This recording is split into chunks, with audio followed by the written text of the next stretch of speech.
Sports में हम planning को इस तरीके से समझ सकते हैं, जैसे कोई भी आपको टूर्नामेंट ऑर्गेनाइज करवाना है तो उस टूर्नामेंट का जो सक्सेस है वो डिपेंड करता है कि टूर्नामेंट होने से पहले आपने उसको ऑर्गेनाइज करने के लिए क्या क्या प्रिपरेशन की है। जैसे आप टूर्नामेंट कहाँ पे होगा, कौन कौन सी टीम्स आएंगी, उसका वेन्यू क्या होगा, which team will play with home, कौन कौन से ऑफिशियल्स होंगे, हम किस प्रकार जो है उस कंप्लीट वर्क को पहले से प्लान कर लेते हैं, तो वो स्पोर्ट्स में प्लानिंग कहलाती है। स्पोर्ट्स में किसी भी टूर्नामेंट का सक्सेस डिपेंड करता है कि आपने कितने बेहतर तरीके से प्लानिंग किया है। Meaning of planning. According to Kenneth H. Killen, planning is the process of deciding in advance what is to be done and when is to be done, who is to do it, how is to be done and where is to be done.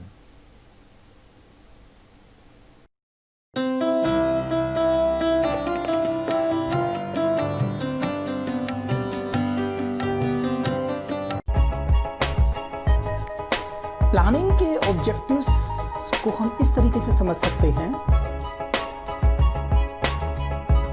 कि आप planning करते हैं, पहले से जो tournament है उसको कैसे ऑर्गेनाइज करना है, पहले से प्रिपरेशन करते हैं। तो आप क्या अचीव करना चाहते हैं, उससे आपको क्या क्या बेनिफिट होगा, पहले आपने प्लान किया, वर्क को आपने पहले प्लान किया, सो उससे क्या क्या बेनिफिट्स आपको होने वाले हैं, what you want to achieve.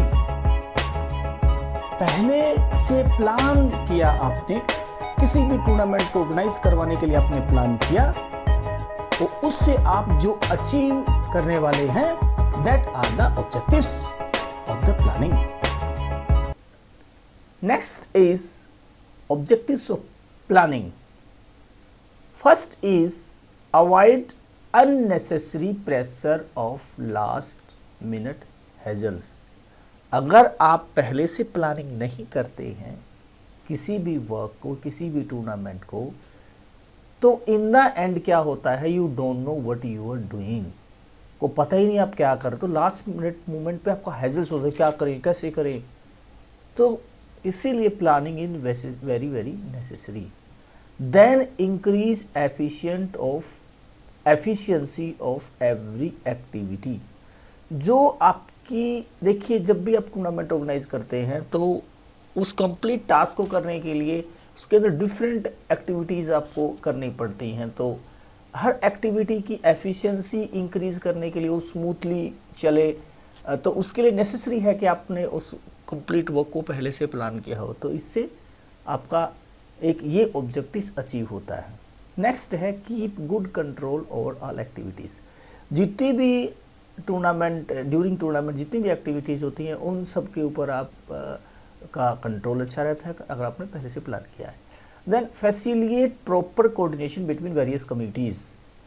जितनी भी कमिटीज़ हैं, टूर्नामेंट की वेरियस कमिटीज़ होती हैं, डिफरेंट टास्क, डिफरेंट वर्क उनको दिया जाता है, उनके बीच में आपस में कोऑर्डिनेशन रहता है सभी में।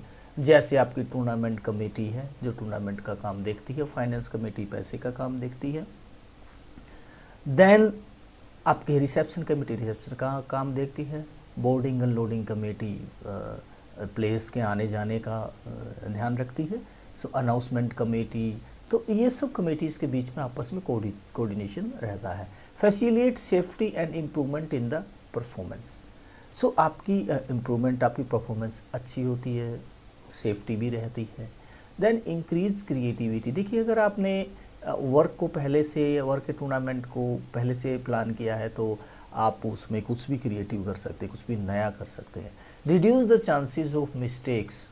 तो एक ये भी आपका ऑब्जेक्टिव अचीव होता है कि आपने पहले से वर्क को प्लान किया है, तो प्लान करने से क्या होता है कि जो चांसेस ऑफ मिस्टेक्स हैं ड्यूरिंग वर्क, तो वो आपके कम हो जाते हैं।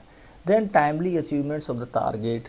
इससे पहले से प्लान करने से आपका समय पे काम पूरा होता है, आपके सारे टारगेट्स समय पर पूरे हो जाते हैं।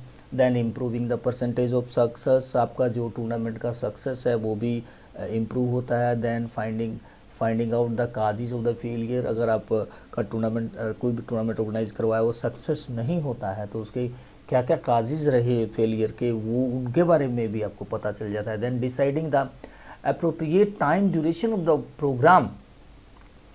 जो प्रोग्राम का जो अप्रोप्रिएट टाइम है भी, कितने टाइम में ये जो आप टूर्नामेंट ऑर्गेनाइज करवाने जा रहे हो, ये 3 डेज़ में फिनिश होगा, 4 डेज़ में, और इट विल टेक 5 डेज़। तो ये सब चीज़ें भी आपको पहले से पता चल जाती हैं और डिसाइड करने में भी आसानी हो जाती है।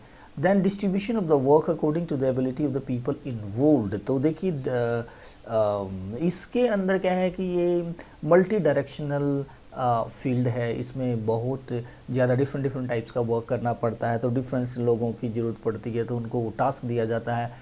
तो जो वर्क है हम वो अलग अलग लोगों को उनकी सुविधा के अनुसार उनको वर्क दे सकते हैं, जो उनकी स्पेशलाइजेशन है उसके अनुसार डिफरेंट टास्क उनको दिया जाता है।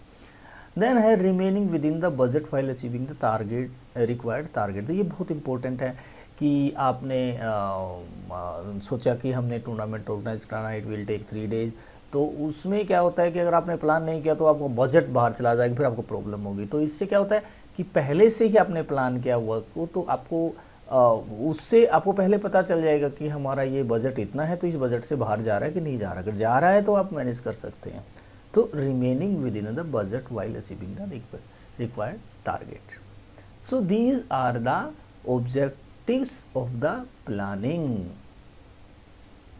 Thank you.